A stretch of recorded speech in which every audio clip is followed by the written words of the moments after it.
В предвыборный период все чаще в Гагаузии звучат громкие заявления, резкие оценки и противопоставления. Политическая риторика становится жестче, а общество все разделенней. Почему так происходит? Кто и зачем усиливает эти настроения? Именно это мы обсудим сегодня с нашим гостем, журналистом Петром Гарчу.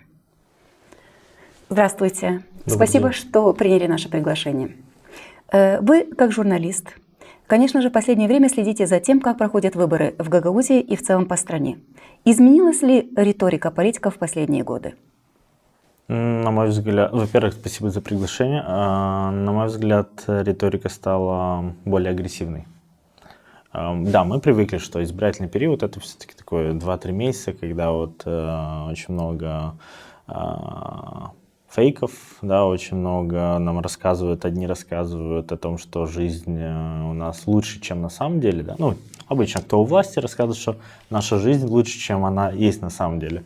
А оппозиция, наоборот, рассказывает, что наша жизнь хуже, чем она есть, да. И вот, ну, это нормально, это идет борьба. В последнее время, к сожалению, риторика стала более агрессивной, более радикальной, я бы так сказал. И ну, это очень опасно для нашей страны, потому что даже исторически, если взять, все-таки мы и географически, и территориально так расположены вот на границе между разными противоборствующими сторонами, да, и это и отпечаток оставило и на населении. У нас все-таки вот 50/50, там где-то 60/40 вот по геополитике, по взглядам. И, конечно же, в такой конфигурации это очень опасно. Для наших зрителей, а почему политикам вообще нужно разделять общество? Почему объединение не становится таким вот инструментом, который помогал бы политикам в их борьбе политической, скажем так? Каждый опирается... Прежде чем делаются лозунги, они опираются, кто наш избиратель, да? Вот, например, если взять там про европейские партии, они ведь понимают, кто их избиратель, какие, ну, во-первых, делаются опросы, да, то есть политики всегда или политические партии, и самое интересное, большинство вопросов, они недоступны обществу, то есть большинство вопросов, они закрыты.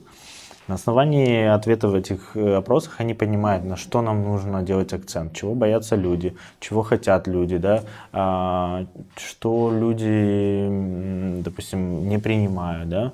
То есть и на основании этого строятся и лозунги. И вот каждый из этих политических партий понимает, кто их избиратель, на что нам надо давить. Из-за этого и происходит вот такой вот разлом. А есть ли какие-то специальные триггеры, которые используют именно в гагаузском сообществе? И политики из Гагаузии, а может быть и политики из Кишинева, которые нацелены на аудиторию, на своего избирателя у нас в регионе? Я бы назвал страх перед войной. Очень... Ну, это, наверное, присуще не только Гагаузии, в целом. В Молдове, если вы заметите, разные политические партии нас пугали войной. И, учитывая войну в Украине, конечно же, это еще более сильный триггер, чем раньше. Раньше нам как-то казалось, ну, это больше сказки какие-то, да, преувеличения. Сейчас это не кажется преувеличениями. Объединение с Румынией очень часто и до сих пор, как ни странно, очень сильный такой страх-триггер в избирательный период. Ну, я думаю, что еще в последнее время чаще стали использовать, нам напоминать о событиях 90-х годов. Причем это делается политиками из Гагаузии. И это тоже интересный момент. То есть, на мой взгляд, это делается как раз-то искусственно, для того, чтобы радикализировать общество, для того, чтобы создать проблему внутри Молдовы. И мое мнение, это делается, это связано с тем, что Молдова пытается вступить в Евросоюз на пути евроинтеграции. И вот такие вот настроения людей, они необходимы для того, чтобы не дать, то есть расколоть страну, создать очаги внутри Молдовы. То есть нашим избирателям нужно быть очень внимательным именно к этим 3 триггерам, которые вы назвали, потому что они используются не для того, чтобы принести в это общество что-то положительное, используется для того, чтобы настроить кого-то против или своего избирателя, своему избирателю дать именно ту информацию, которую он хочет услышать. На мой взгляд, первое, чего добивается, это посеять страх. То есть нужно отключить критическое мышление, то есть нужно включить эмоции, соответственно, каждый из нас имеет свои страхи. И вот самый важный момент – это страх. Почему вот объединение с Румынией – это такой важный триггер? Люди боятся. Вот сейчас у них там есть работа, да, там, какой-то статус в обществе, какой-то комфорт определенный, да, а когда ты, твой единственный язык, который ты знаешь в совершенстве, допустим, русский, то, соответственно, для тебя это сразу опасность. Подождите, а что будет со мной? А будет ли я буду второсортным, третьесортным? А что будет с моей семьей, да, там, и так далее. И вот этот вот триггер, он идеально ложится вот именно на гагаузское общество, потому что в основном русскоязычное. И нужно сказать, что уже на протяжении более чем 30 лет. Да. Он используется и используется успешно. Причем я смотрел такую тенденцию, вот этот триггер, он больше всего выгоден, он больше всего приносит выгоды про кремлевским партиям. Потому что даже те русскоязычные, которые имели претензии к этим партиям или к их лидерам, да, они вот страх, что возможно объединение с Румынией, он перевешивает. И они такие, ну ладно, вот у нас есть к ним претензии, давайте все-таки проголосуем. В Кишиневе тоже партии используют вот этот момент, да, страх перед войной, да, то есть в своих целях, когда там, даже несмотря на то, что у избирателей есть определенные вопросы там, к ситуации в социальной сфере, в экономической сфере, да, то есть это не новое, просто вот в Гагаузии именно вот этот триггер, он сильный. Да, и срабатывает. И наверняка и вы, как журналист, замечали, что распространение такой информации негативной, оно происходит значительно быстрее, чем какой-то информации, несущей позитив. Позитивная информация тоже есть в нашем медиапространстве страны, но почему-то они распространяются медленнее. Почему так происходит? Я думаю, что дело в психологии человека. К сожалению, мы так устроены, что мы чаще всего думаем, наверное, негативно. Если взять в среднем, да, вот наше население, это проблема, я не знаю, как другие страны, но это проблема Молдовы. То есть, что бы ты ни сделал, люди воспримут это негативно. Вот не хватает, может быть, это связано с не самым лучшим социальным положением сейчас в стране, да, может быть, это связано с уровнем развития. Сложно ответить, но в целом сама психология такая, что, и даже я вот смотрел, фейк всегда набирает намного больше действительно вот просмотров, и им делится намного больше, чем развенчивание этого же фейка. Это интересный момент, но, к сожалению, это так работает. Я думаю, что это не только в Молдове, в целом в мире. Да? Ну, такова человеческая психология. Еще один инструмент, который, на мой взгляд, в Гагаузии стал использоваться очень широко, это образ врага. Вот что такой инструмент дает политикам? Это, наверное, один из ключевых, я бы так его назвал, элементов в политической борьбе. Почему? Первое, что нужно политику сделать, это вот общество собрать воедино, да? То есть должна быть общая цель. Вот как раз образ врага, а в Гагаузии это все-таки этническая, да, автономия такая вот, образ врага, он позволяет тебе всех собрать воедино. И особенно это важно, когда у тебя нет никаких экономических и социальных побед. То есть ты таким образом уводишь внимание, допустим, я недавно смотрел показатели бюджета автономии за 2025 год, там очень печальные цифры по собственным доходам, если взять, да, наш бюджет похвалиться растет. нечем, если будем говорить о росте экономическом автономии. Да, то есть по многим программам они не работают. Мы не видим, чтобы серьезный бизнес приходил в Гагаузию, да. То, что уходит, видим. К сожалению, да. И вот эти вот все проблемы надо скрыть, да. Скрыть как раз позволяет образ врага. То есть, смотрите, не мы плохие, это вот они нам мешают, да. То есть мы уводим внимание жителей от наиболее важных проблем. То есть, эта практика, я думаю, что она во многих странах, да, используется. То есть мы не единственные такие. Но это печально на самом деле. И плюс сама геополитическая обстановка тоже изменилась. Если посмотреть, многие радикализировались. Вот на повестке как раз-то вот это вот найти образ врага, поделить своих чужих. Мало конструктивизма в политике, даже в мировой политике, да. То есть и тенденции, они чем-то напоминают 30-е годы прошлого века. Радикализовалось и само общество, хотите сказать вы? Да, совершенно верно, конечно. А какие именно инструменты для того, чтобы у людей пробуждать страх, ненависть, злость, чаще всего используют у нас в стране и, может быть, у нас в автономии? Ну, в первую очередь, это то, что вот такие громкие заголовки или слова, там, выступления о том, что на нас нападают, нас лишают, там, загоняют в угол, да, там, экономическая блокада, там, было и такое. Когда, если вы помните, было решение Конституционного суда по НДС. По помощи, да. Да, то есть вот какие-то такие есть всегда слова-триггеры, которые людям уже сразу такая быстрая ассоциация с чем-то. Вот, допустим, почему часто можно услышать режим, да? Там режим Санду или режим там еще кого-то. Потому что слово режим у нас ассоциируется с чем-то негативным всегда, да? Сам по себе человек, он не хочет много думать. У нас и так, если сравнить 30 лет назад, мы получаем намного больше информации в день.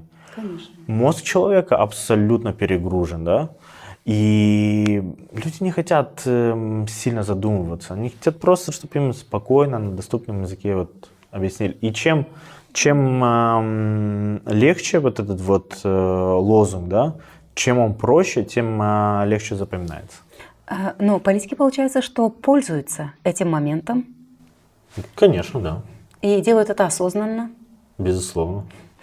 То есть это самое главное, что должен понимать любой житель страны, автономии, когда он слушает политиков. Он должен различать, должен думать о том, а почему это мне говорят, а вы хотите сказать о том, что сейчас люди не думают, потому что хотят воспринимать эту информацию в готовом виде.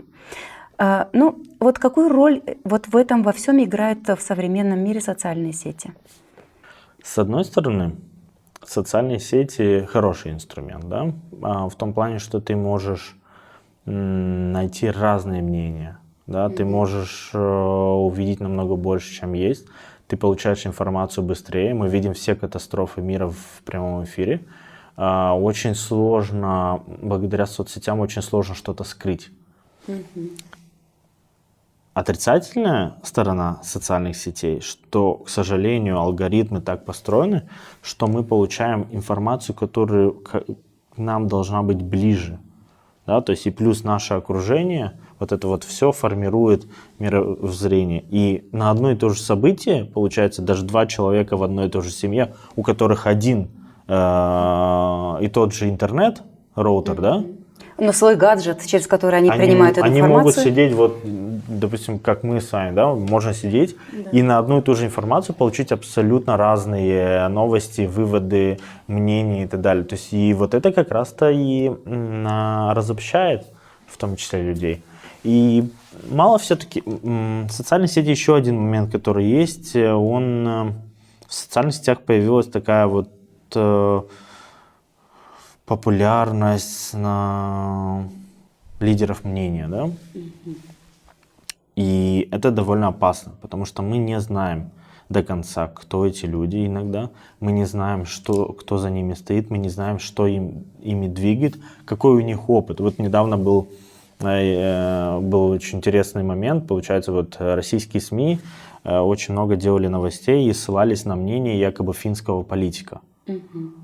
И делали из этого новости, там он в эфире появлялся, далее. В итоге оказалось, что он вообще не политик, он вообще не фин. То есть это такой фейк большой, который подтверждали какими-то видео рядами и так далее. Это один из способов манипуляции, когда человек опирается на мнение, на авторитетное мнение. То есть, когда ты говоришь, что вот этот вот эксперт там такой-то, да, то есть и человек смотрит, слушает, говорит, ну, раз это эксперт, значит, наверное, он умные вещи говорит, поэтому я ему доверюсь. Или даже в споре ты можешь сказать, а вот я смотрю, вот финский эксперт говорит, что вот там НАТО или, допустим, Европейский Союз загнивает, да, то есть это не российский эксперт сказал, это финский эксперт говорит. Это тоже интересный момент. У нас вот очень много появилось различных экспертов в социальных сетях, о которых мы мало знаем и что ими движет. Да. С этим трудно не согласиться.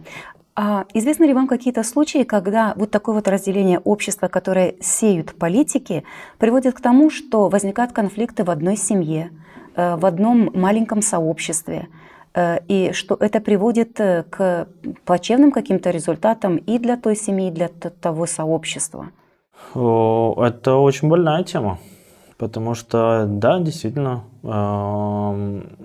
если взять даже вот начало полномасштабной войны в Украине, очень сильно разобщило многих, были ссоры. Я не знаю, вот пример, у меня есть пример, например, моих родственников из Украины. И это очень тяжелый пример, потому что они вот родились, 3 сестры в Луганске жили. После 2014 года, получается, 2 сестры переехали в Киев, 1 сестра осталась в Луганске жить. До 22 года они как-то еще поддерживали связь, иногда приезжали друг к другу. А после они перестали общаться, потому что мнения абсолютно разные. То есть и рано или поздно ты все равно касаешься. Это большая трагедия, потому что я видел вот переписки своими глазами, да. Очень тяжело поверить вообще, что вот родные люди могут настолько, их может настолько поменять война, политика. Вот. Это есть, это можно снизить. Например, у меня есть знакомые хорошие, которые просто когда собираются, правило не обсуждать политику. Очень много, я не знаю, я, например, не готов отказаться от своих близких или от друзей, если даже они имеют другие политические взгляды. Единственный момент, самое главное, чтобы они не выступали за военные действия, за убийство. Вот это мне неприемлемо. Без разницы в какой стране. Да? На мой взгляд, жизнь любого человека в каждой стране, на Ближнем Востоке, в Украине, она бесценна, по сути. Да. То есть вот этот момент для меня был бы неприемлем, если кто-то вот из близких выступал бы за убийство и так далее. Но если у него другие взгляды, если хорошо, но это не означает, что нужно ссориться и прекращать. Наоборот, надо находить другие темы. То есть каждый человек имеет право высказывать свое мнение. То есть в нашей стране существует свобода слова. Любой житель страны, любой политик, он может высказывать свои мысли. А как вот заметить, где вот эта вот грань находится между свободой слова и манипулированием сознанием людей? Это очень сложный момент. В Молдове у нас контролирует вот, Совет по телерадио, да, радио и телевидение. Сайты не контролируются. Да. С другой стороны, в последнее время очень много фейков, они ужасающие, они влияют на безопасность страны вот, в социальных сетях, в интернет-пространстве в целом. И с одной стороны думаешь, это нужно контролировать, да? Нужно, чтобы люди понимали, что могут понести ответственность за вот эти вот фейки. Но очень тонкая грань. Чтобы не получилось так, что, допустим, те, кто во власти, они просто начнут бороться с инакомыслием. Да, то есть и это довольно сложный момент. С одной стороны, надо бороться с дезинформацией, с фейками, потому что оно разрушает нашу страну.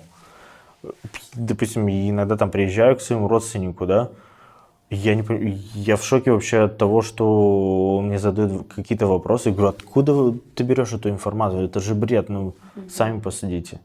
И вот эти фейки, они как раз людей натравливают, да, они настраивают против государства, они настраивают там против органов власти. А это нормально недолюбливать власть.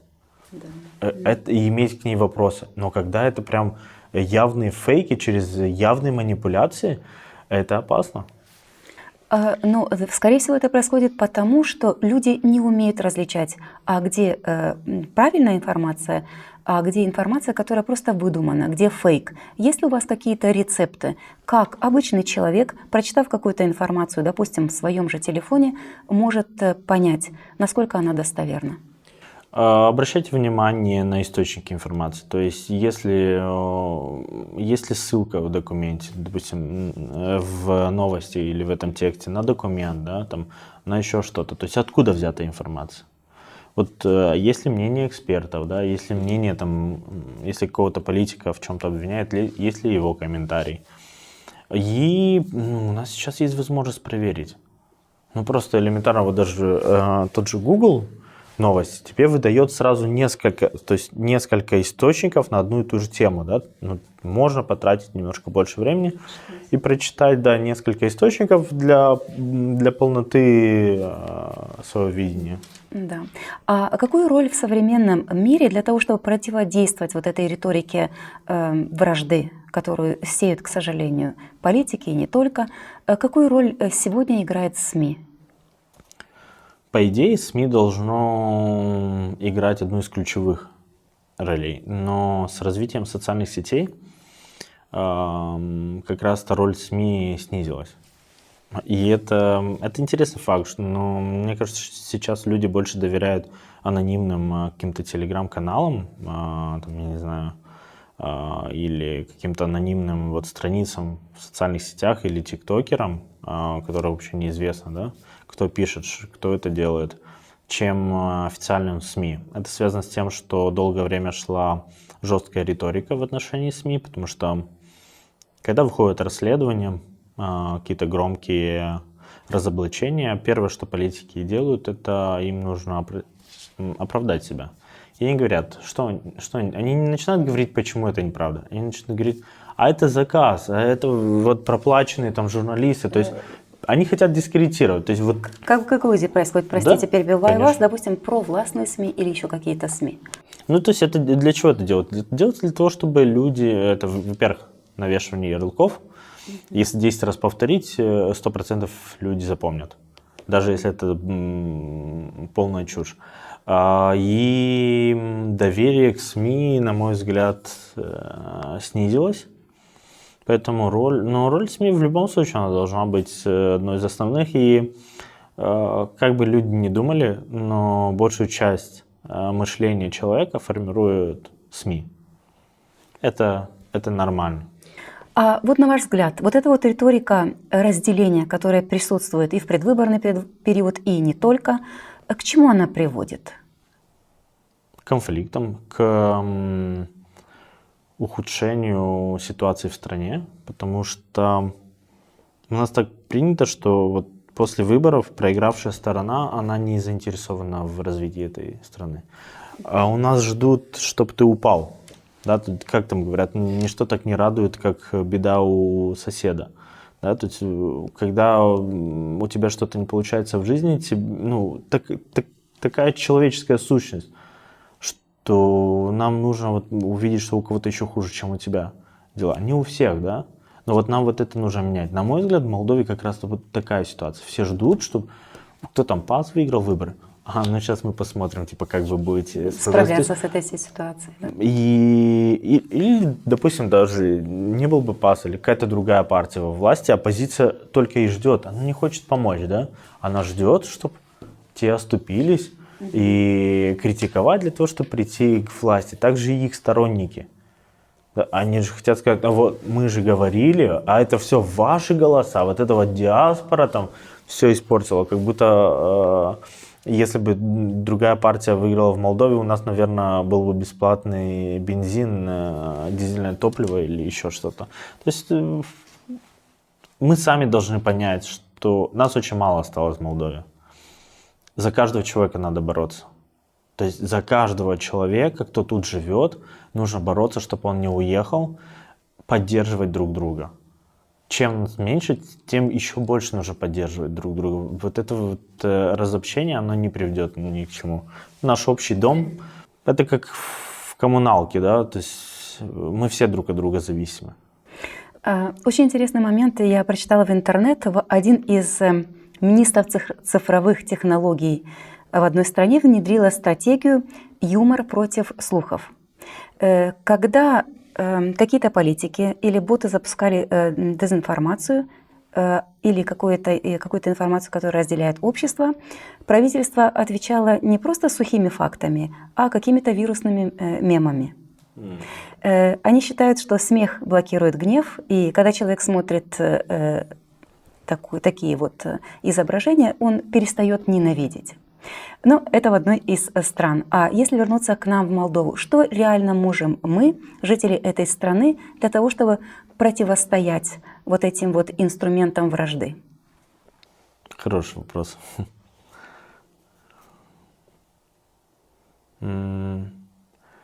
Наверное, нужна стратегия создания общности, то есть общая цель.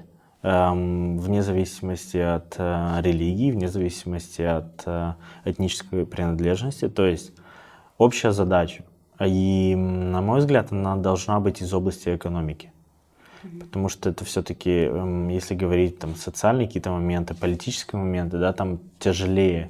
А экономически, например, даже рост зарплаты или рост чего-то, да? Мы же все этого хотим, ведь так? Да. То есть давайте сначала мы сделаем так, чтобы в Молдове было как можно больше обеспеченных людей, то есть даже средний заработок, там, пенсии или что-то были выше, да? Давайте решим сначала экономические проблемы, а потом мы уже доберемся, там, как назвать язык, там еще что-то и так далее. Потому что чем больше ты давишь на людей, да, вот ты говоришь, вы не правы. Ну, если ты сказал человеку, вы не правы, он обязательно не будет уже с тобой, ты его потерял. Так работает человеческая психология. И вот, на мой взгляд, нужно общие цели именно в сфере экономики и идти к этой цели. А пока, и чтобы все были заняты этим. Для того, чтобы мы уходили, мы слишком много обсуждаем, на самом деле, политику.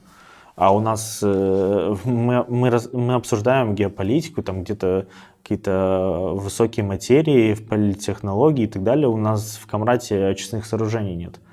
Да, или сколько канализационных сетей вообще в Гагаузии, да? Я бы хотел, чтобы мы вот это обсуждали. В ближайшее время в Гагаузии должны пройти выборы в Народное собрание Гагаузии. Когда пройдут, пока неизвестно, но пройти они, конечно же, должны. Есть ли у вас какое-то обращение к тем людям, кто будет выдвигаться в депутаты Народного собрания Гагаузии?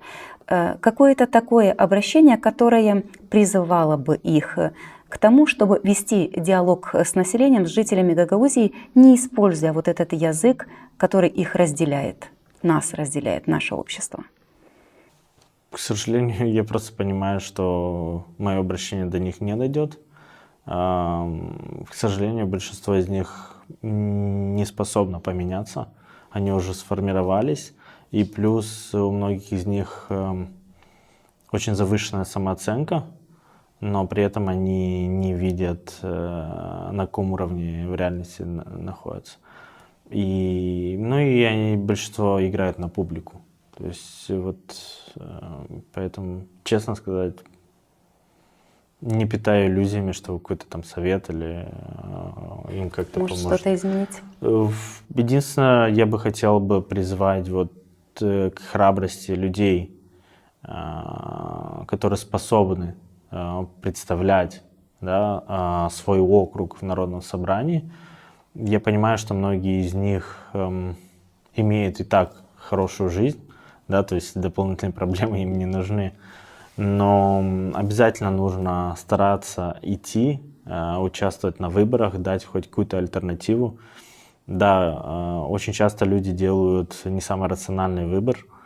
И, конечно же, всегда обидно, когда ты много времени потратил и даже много сделал для людей, да, но это не до конца оценили. Но все-таки хотелось бы, чтобы больше достойных людей участвовало на выборах, чтобы хотя бы был выбор. Да. Я хочу вам сказать спасибо за этот разговор. Я думаю, что он будет полезен для наших зрителей. И мне кажется, что главный вывод, который можно сделать из нашего разговора, он заключается в том, что разделение все-таки это инструмент, который используют политики. И задача нас, жителей нашего региона, жителей нашей страны, тонко чувствовать, научиться чувствовать, когда нами манипулируют, и не поддаваться этим манипуляциям.